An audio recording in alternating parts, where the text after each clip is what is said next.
Hi பா, எல்லாம் எப்படி இருக்கீங்க? இன்றைக்கி நம்ம செரின் வீட்டு சாப்பாடில் ஒரு நான்வெஜ் லஞ்ச் மெனு பண்ண போகிறோம். லஞ்ச் மெனு அப்படின்னு சொல்கிறத விட நான்வெஜ் விருந்துனே சொல்லலாம். ஏன்னா இன்றைக்கி தலைக்கறி, சிக்கன் கறி, சிக்கன் சில்லி, சாதம், ரசம் இந்த மாதிரி ஒரு ஃபுல் மெனுவே பண்ண போகிறோம். முதல்ல நம்ம தலைக்கறி பண்ணிக்கலாம். ஒரு தலைக்கறி க்ளீன் பண்ணி எடுத்து வச்சுருக்கேன். இப்போ இதை வேக வச்சிடலாம். ஸ்டவ் ஆன் பண்ணி குக்கர் வச்சுருக்கேன். இப்போ எண்ணெய் ஊற்றிக்கலாம். எண்ணெய் காஞ்சதுமே 3 ஏலக்காய், 3 துண்டு பட்டை, 3 கிராம்பு. பட்டை கிராம்பு பொரிஞ்சதுமே கொஞ்சம் கருவேப்பிலை, 100 கிராம் அளவுக்கு சின்ன வெங்காயத்தை சின்னதாக வெட்டியிருக்கேன், அதை சேர்த்துக்கலாம். இதை நல்லா பொன்னிறமாக வதக்கி எடுத்துடலாம்.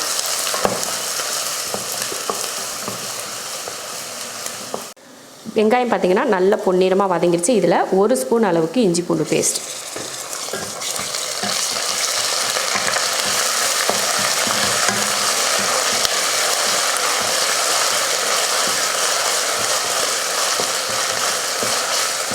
நல்லா பச்சை வடை போகிற வரைக்கும் நல்லா வதக்கி விட்டுட்டு, அடுத்து ஒரு தக்காளி, ஒரே ஒரு தக்காளி, சின்ன தக்காளியாக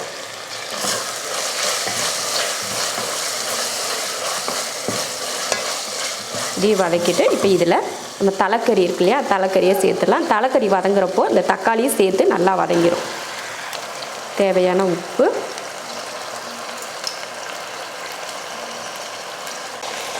அடுத்து மஞ்சள் தூள், இதை நல்லா வதக்கி விட்டுறலாம்.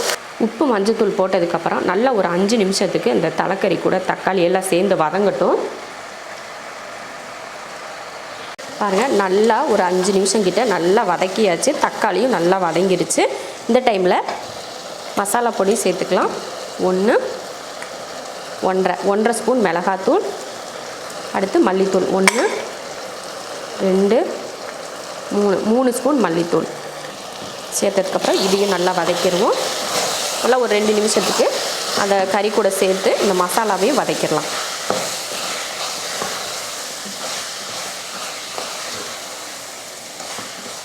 மசாலா போட்டு நல்லா வதக்கியாச்சு. இப்போ தண்ணி சேர்த்துக்கலாம். தண்ணி அளவுக்கு அதிகமாக சேர்க்க வேணாம். ஏன்னா நம்ம கிரேவியாக தான் பண்ண போகிறோம். அதனால தண்ணி நமக்கு அதிகம் தேவைப்படாது. நீங்கள் குழம்பு பண்ணுறீங்கன்னா இன்னும் கொஞ்சம் எக்ஸ்ட்ரா நீங்கள் தண்ணி விட்டுக்கிட்டிங்கன்னா போதும். அதே சமயம் நம்ம குக்கரில் வேக வைக்கிறப்போ அளவுக்கு அதிகமாக நான் தண்ணி சேர்க்கக்கூடாது. ஏன்னா அந்த தண்ணி வத்தாது. அதனால் பார்த்துட்டு தண்ணி சேர்த்துக்கோங்க. நான் கரெக்டாக அந்த கறி முங்குற அளவுக்கு மட்டும்தான் தண்ணி சேர்த்துருக்கேன். இப்போ குக்கர் மூடி போட்டுடலாம். குக்கர் மூடி 5 விசில் விட்டு ஆஃப் பண்ணிக்கலாம். இப்போ இதை மட்டன் ஸ்டீம் இறங்கிருச்சு, எடுத்து பார்ப்போம். நல்லா வெந்திருக்கு பாருங்கள், நல்ல கலர் சூப்பராக இருக்குது. இப்போ இந்த குழம்பு அப்படியே நம்ம எடுத்து சாப்பிட முடியாது. ஏன்னா மிளகாத்தூள் மல்லித்தூள் மட்டும்தான் சேர்த்துருக்கோம். கொஞ்சம் எக்ஸ்ட்ரா கரம் மசாலாலாம் சேர்க்கணும் இல்லையா, அதுக்காக கொஞ்சம் பவுடர் அரைச்சி இதில் சேர்த்துக்கலாம். ஸ்டவ் ஆன் பண்ணி ஒரு பாத்திரம் வச்சுருக்கேன்.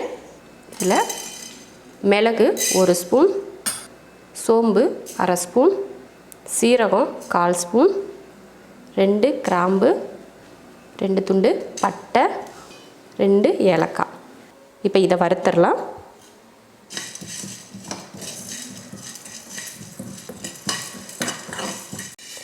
அவ்வளோதான், நல்லா வறுத்தாச்சு. இதை ஆற வச்சுட்டு பவுட்ரு பண்ணிக்கலாம். மிக்ஸி ஜாரில் இப்போ சேர்த்துக்கலாம். தண்ணியெல்லாம் ஊற்ற தேவையில்லை, அப்படியே பவுட்ரு பண்ணிக்கலாம். பார்த்திங்கன்னா இந்த மாதிரி பவுட்ரு பண்ணியாச்சு. இப்போ இது தலைக்கறியில் சேர்த்துக்கலாம். இப்போ மறுபடியும் ஸ்டவ் ஆன் பண்ணியிருக்கேன். தண்ணி எக்ஸ்ட்ராவெலாம் நம்ம சேர்க்க தேவையில்லை. இந்த அளவுக்கு நமக்கு தண்ணியே போதும். ரொம்ப தண்ணியும் சேர்க்கக்கூடாது. ஏன்னா நமக்கு கிரேவி பக்குவத்தில் தான் இருக்க போகுது. ஸ்டவ் ஆன் பண்ணி கொதிக்க ஆரம்பித்ததுமே நம்ம பவுட்ரு பண்ணி வச்சுருக்கோம் இல்லையா மசாலா, அதையே சேர்த்துடலாம். சேர்த்துட்டு இப்போ கலந்துருவோம். நம்ம முன்னாடியே உப்பு போட்டிருக்கோம். அதனால் உப்பு பத்தலை நான் மட்டும் சேர்த்துக்கிட்டால் போதும். சரியாக இருந்தால் அதுக்கப்புறம் சேர்க்க தேவையில்லை. நல்லா ஒரு 10லேருந்து ஒரு 15 நிமிஷத்துக்கு நல்லா வேகட்டும். இந்த தண்ணியும் இன்னும் கொஞ்சம் கிரேவி பக்கத்துக்கு வரும் பார்த்திங்களா, அந்த மாதிரி நம்ம இதை வேக வச்சு எடுத்துக்கலாம். பார்த்திங்கன்னா ஒரு 10லேருந்து ஒரு 15 நிமிஷம் கிட்ட நல்லா வேக வச்சுருக்கோம். பார்த்திங்களா, நல்லா எண்ணெய் பிரிஞ்சு வர ஆரம்பிச்சிருச்சு. அந்த கிரேவி பார்த்திங்கன்னா பக்குவத்துக்கு வந்துருச்சு. பார்த்திங்களா, இந்த மாதிரி கிரேவி பக்குவமாக இருந்தால் நல்லா சப்பாத்தி அப்புறமா பரோட்டா இது மாதிரி சாதம் எல்லாத்துக்குமே தொட்டு சாப்பிட்றதுக்கு ரொம்ப நல்லாயிருக்கும். நீங்கள் குழம்பா செய்கிறத விட இந்த மாதிரி ஒரு கிரேவியாக செஞ்சிங்கன்னா ரொம்ப ரொம்ப ரொம்ப ரொம்ப நல்லாயிருக்கும். அதே சமயம் மசாலா பார்த்திங்கன்னா நல்லா தூக்கலாக சேர்த்துக்கோங்க. தலைக்கறி அப்படிங்கிறதுனால நல்ல காரசாரமாக இருந்தால் ரொம்ப நல்லாயிருக்கும். அதே சமயம் மிளகு வந்து கொஞ்சம் எக்ஸ்ட்ரா 1லேருந்து 1.5 ஸ்பூன் அளவுக்கு நீங்கள் மிளகு சேர்த்துக்கிட்டிங்கன்னா அதை விட நல்ல காரசாரமாக இருக்கும். ரொம்ப நல்லாயிருக்கும். இந்த மாதிரி நல்லா எண்ணெய் பிரிஞ்சு வர ஆரம்பிச்சிருச்சு. இந்த டைமில் பார்த்திங்கன்னா நம்ம இறக்க போகிறதுக்கு முன்னாடி கொஞ்சம் மல்லித்தலையும் கருவேப்பிலையும் தூவிடலாம். தூவிட்டு ஒரு கிளறு, அவ்வளோதான், கிளறிட்டு இறக்கி வச்சிடறது தான். அருமையான ஒரு தலைக்கறி ரெடி ஆயிடுச்சு. இப்போ அடுப்பை ஆஃப் பண்ணிடலாம். இப்போ தலைக்கறி செஞ்சு இறக்கி வச்சாச்சு. அடுத்து என்ன பண்ண போகிறோன்னா நம்ம வந்து சிக்கன் சில்லி பண்ண போகிறோம் இல்லையா, அதுக்கு வந்து மசாலா தடவி வச்சிடலாம். இப்போ நம்ம சில்லிக்கு 3/4 கிலோ சிக்கன் இந்த மாதிரி சின்ன பீஸாக கட் பண்ணி எடுத்து வச்சுருக்கேன். இதுக்கு இப்போ மசாலா சேர்த்துக்கலாம். மிளகாத்தூள் 1, 2 ஸ்பூன் அளவுக்கு மிளகாத்தூள், மல்லித்தூள் 1, 1.5 ஸ்பூன் மல்லித்தூள், அடுத்து கரம் மசாலா தூள் 1/4 ஸ்பூன், இஞ்சி பூண்டு பேஸ்ட் 1, 1.5 இதில் 1.5 ஸ்பூன் இஞ்சி பூண்டு பேஸ்ட், கொஞ்சமாக மஞ்சள் தூள், தேவையான உப்பு. அடுத்ததாக கார்ன்ஃப்ளவர் சேர்த்துக்கலாம். ஒரு 3 ஸ்பூன் அளவுக்கு கார்ன்ஃப்ளவர். அடுத்து ஒரு அரை லெமனை புழிஞ்சிக்கலாம். நீங்கள் ஸ்பூன் கணக்கில் எடுத்திங்கன்னா 1 ஸ்பூன் அளவுக்கு எலுமிச்சை சாறு. இப்போ இதை மிக்ஸ் பண்ணிடலாம்.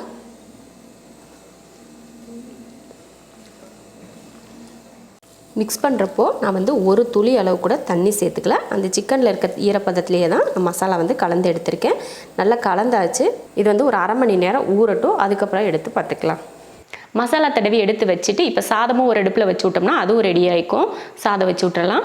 எப்பயுமே நம்ம 1.5 படி அரிசி சேர்ப்பல, அதுக்கு இந்த ஜக்கில் 1 ஜக்கு தண்ணி, தேவையான உப்பு.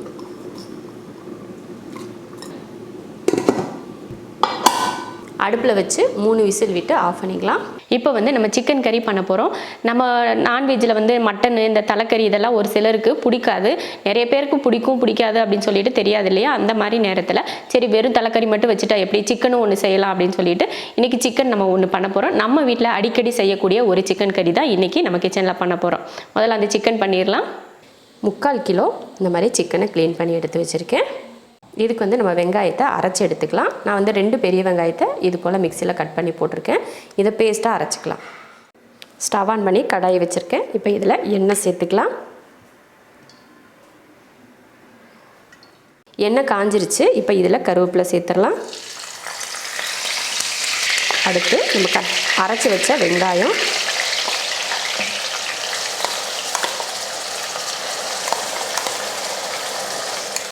இதில் நம்ம பட்டை, கிராம்பு, ஏலக்காய் எதுவுமே போட்டு தாளிக்க தேவையில்லை. எண்ணெய் காஞ்சதும் கருவேப்பிலை போட்டு அடுத்து வெங்காயம் தான். வெங்காயத்தை நம்ம எப்போயுமே பார்த்திங்கன்னா பொன்னிறமாக வதக்கும் பார்த்திங்களா, அதே போல் தான் இந்த பேஸ்ட்டையும் பொன்னிறமாக வதக்கிக்கலாம்.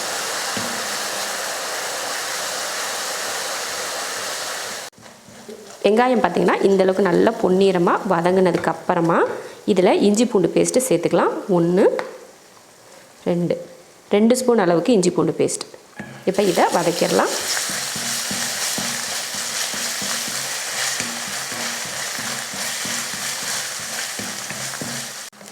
இஞ்சி பூண்டு பேஸ்ட்டு போட்டு நல்லா வதங்கிருச்சு. இந்த டைமில் நம்ம சிக்கன் சேர்த்துக்கலாம். மஞ்சள் தூள், தேவையான உப்பு. நான் வந்து சிக்கனுக்கு எப்பயுமே முதல்லையே உப்பு சேர்த்துருவேன். அப்போ தான் சிக்கனில் நல்லா உப்பு பிடிக்கும் இல்லையா, அதனால் இப்போ இதை நல்லா கலந்துடலாம்.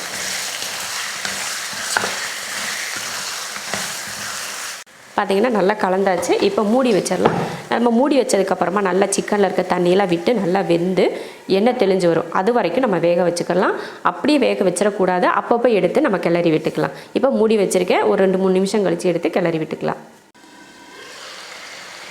பார்த்திங்கன்னா தெரியும், ஒரு 3 நிமிஷம் வேக வச்சதுலேயே நல்லா சுற்றி சிக்கனில் இருக்க தண்ணியெல்லாம் பிரிஞ்சு வர ஆரம்பிச்சிருச்சு பாருங்கள்.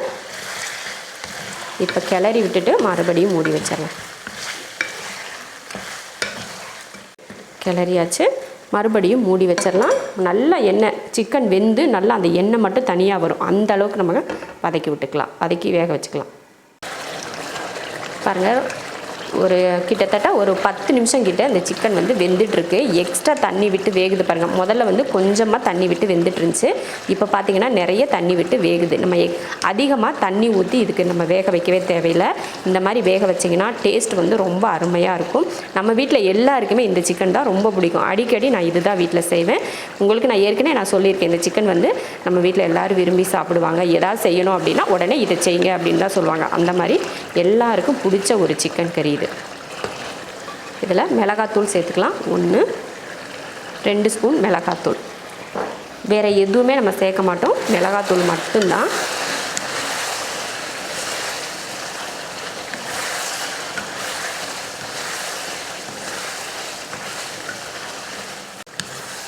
இந்த மாதிரி நல்லா கலந்ததுக்கப்புறமா கொஞ்சமாக தண்ணி ஒரு அரை கிளாஸ் அளவு ஊற்றிக்கிட்டிங்கனாலே போதும். ஏன்னா ஏற்கனவே அதில் தண்ணி எண்ணெயெல்லாம் கரெக்டாக இருக்குது. அதனால் கொஞ்சமாக தண்ணி சேர்த்துக்கிட்டால் போதும். அந்த மசாலா வாடை போகிறதுக்காக மட்டும்தான். இதே போல் உப்பும் பார்த்திங்கன்னா நம்ம முன்னாடியே கரெக்டான அளவுக்கு சேர்த்துட்டோம். அதனால் இப்போ வந்து உப்பு வந்து நம்ம சேர்க்க தேவையில்லை. இப்போ உப்பு சரியாக இருக்கும். இப்போ மூடி வச்சிடலாம். ஒரு 5 நிமிஷத்துக்கு வேகட்டும். இப்போ சிக்கன் எடுத்து பார்ப்போம். ஒரு 5 நிமிஷத்துக்கிட்ட வேக வச்சோம். அருமையாக அந்த தண்ணி இருக்கிற தண்ணியெல்லாம் வற்றி எண்ணெய் மட்டும் தனியாக வர ஆரம்பிச்சிருச்சு. அவ்வளோதான், அருமையான ஒரு சிக்கன் கறி ரெடி ஆயிடுச்சு. இப்போ அடுப்பை ஆஃப் பண்ணிக்கலாம். ரொம்ப ஈஸியான ஒரு சிக்கன் கறி இது. இது வந்து நமக்கு அதிக மசாலாவே இல்லை. வெறும் மிளகாத்தூள், இஞ்சி பூண்டு பேஸ்ட், வெங்காயம் இது மட்டும்தான் தேவை. சொல்லப்போனால் ஒரு 4 பொருள் தான் இந்த சிக்கன் கறிக்கு தேவை. அந்தளவுக்கு ரொம்ப ஈஸியானது.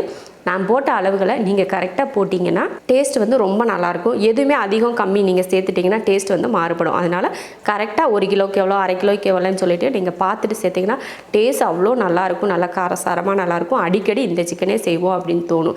ஏன்னா இது ரொம்ப ஈஸியாக இருக்குது பார்த்திங்களா, அதனால் இதையே செய்வோம் அப்படின்னு தோணும். அந்த மாதிரி ஒரு டேஸ்டியாகவும் ஈஸியான ஒரு ரெசிபி. சிக்கன் கறி செஞ்சு இறக்கியாச்சு. அருமையான டேஸ்ட்டில் ஒரு சிக்கன் கறி ரெடி ஆயிடுச்சு. அடுத்ததாக ரசம் செஞ்சுக்கலாம். ரசத்துக்கு வந்து சின்ன நெல்லிக்காய் அளவுக்கு புளி எடுத்து ஊற வச்சுருக்கேன். கரைச்சி எடுத்துடலாம். புளியை கரைச்சாச்சு. அடுத்து ஒரு 2 தக்காளியை கரைச்சிக்கலாம். இந்த மாதிரி சின்ன சைஸாக 2 தக்காளி எடுத்துருக்கேன். அதையும் புளி கூடயே கரைச்சிடலாம். இப்போ புளியும் தக்காளியும் கரைச்சி எடுத்தாச்சு. அடுத்து ரசத்துக்கு தட்டிடலாம். அடுத்து ரசத்துக்கு தட்டுறதுக்கு ஒரு 1/2 ஸ்பூன் அளவுக்கு மிளகு, ஒரு 1/4 ஸ்பூன் அளவுக்கு சீரகம், அடுத்து ஒரு 5லேருந்து 6 போல் பூண்டு, இதை தட்டி எடுத்துடலாம். ரசத்துக்கு தட்டியாச்சு. இப்போ புளியும் தக்காளியும் கரைச்சி எடுத்துருக்கோம். இப்போ தாளித்து விட்டுறலாம். ரசம் தாளிக்கிறதுக்கு ஸ்டவ் ஆன் பண்ணி ஒரு பாத்திரம் வச்சு அதில் எண்ணெய் ஊற்றிக்கலாம். எண்ணெய் காஞ்சதுமே கொஞ்சம் கடுகு உளுந்து, 2 வரமிளகாய், கொஞ்சம் கருவேப்பிலை, கொஞ்சம் பெருங்காயத்தூள், அடுத்துட்டு நம்ம ரசத்துக்கு தட்டிருக்கோலே அதையும் சேர்த்துடலாம். அடுத்து கொஞ்சம் மஞ்சள் தூள்,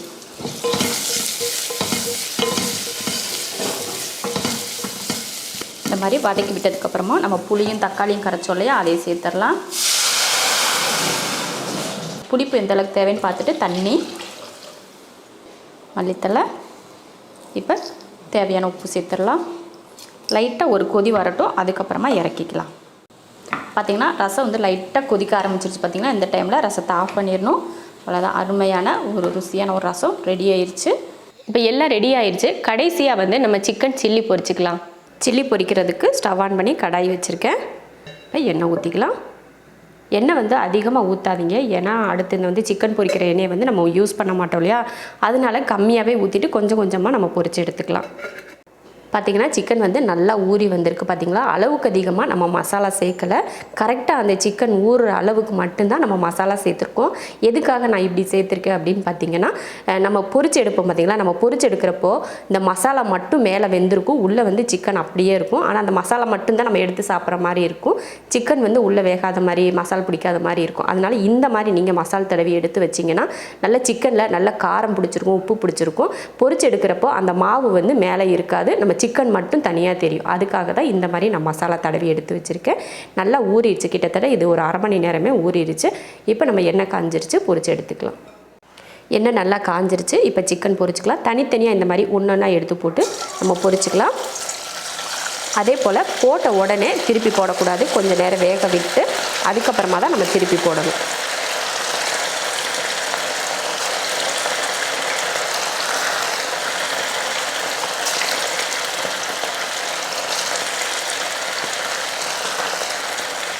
அவ்வளோதான். நம்ம எண்ணெய் வந்து கம்மியாக தானே ஊற்றிருக்கோம், அதனால் கொஞ்சம் கொஞ்சமாகவே நம்ம பொரிச்சுக்கலாம்.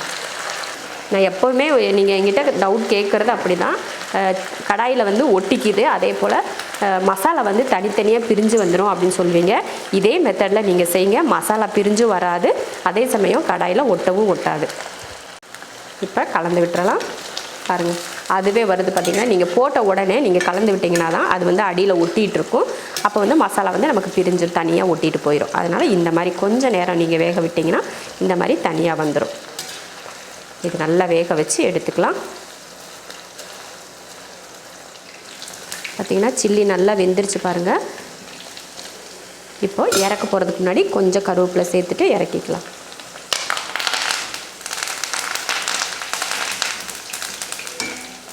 எண்ணெயை வடிச்சிட்டு எடுத்துக்கலாம். அருமையான ஒரு சில்லி ரெடி ஆயிடுச்சு. ரொம்ப டேஸ்டியாக, அதே சமயம் உள்ள சாஃப்டாகவும் மேலே மொறுமொறுப்பாகவும் ஒரு சில்லி செஞ்சாச்சு. இப்போ ஃபுல்லாக ஒரு நான்வெஜ் லஞ்ச் மெனு முடிச்சிட்டோம். இப்போ பரிமாறிக்கலாம். இல்லை காரசாரமாக செஞ்ச தலைக்கறி, சிக்கன் சில்லி, நல்லா காரசாரமாக ஒரு சிக்கன் கறி, சாதம், புளிரசம். அருமையான ஒரு நான்வெஜ் விருந்து செஞ்சுருக்கோம். இதே போல் நான்வெஜ் லஞ்ச் மெனு நீங்களும் செஞ்சு பார்த்துட்டு எப்படி இருக்குன்னு சொல்லிட்டு கமெண்ட்டில் சொல்லுங்கள். பிடிச்சிருந்தா லைக் பண்ணிவிட்டு ஷேர் பண்ணிவிட்டு நம்ம செரின் வீட்டு சாப்பாடு சேனலை சப்ஸ்கிரைப் பண்ணி பக்கத்தில் இருக்க பெல் ஐக்கானை கிளிக் பண்ணி வச்சுக்கோங்க.